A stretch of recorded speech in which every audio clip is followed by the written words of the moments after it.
I'm standing here in the heart of District 17, New Haven Rocky Point, in this historic place, Strathgartney Park, a piece of land that was donated to the people of Prince Edward Island by that wonderful island entrepreneur and philanthropist and environmentalist Robert L. Cotton back in the 1950s. And this was actually the very first provincial parks. It's a special place.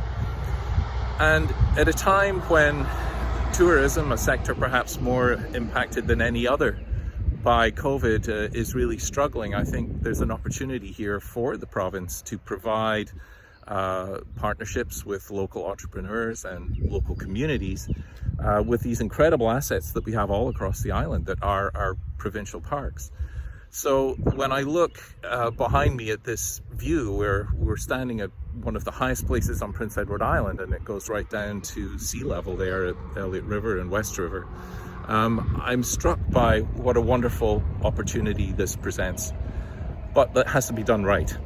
I don't know what the details of the arrangement that was just released yesterday between some private developers who want to open the campground here in Strathgartney Park and the province are.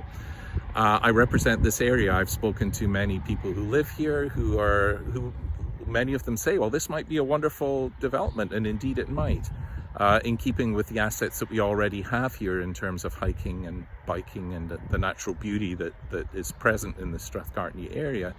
But we don't know that, and maybe it would be great to have a place where people who come here to walk and to bike can stay year-round. I think that has great potential.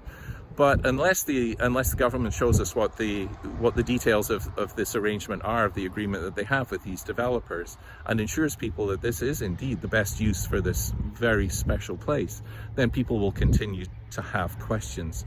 So, I look at this as a wonderful opportunity. I'd love to see a more formal policy in place that the government has for all of the shuttered provincial parks across this island. We have some beautiful ones on beaches, and we have some interior ones like the one here in Strathgartney. I'd love to know what the formal process and policy is for opening these shuttered parks, to give islanders the opportunity to staycation here, to provide the employment that the sector needs, and to boost local economies. So let's get this transparent, let's get this open, and let's make sure that what we're doing for our provincial parks and for islanders is the best possible use.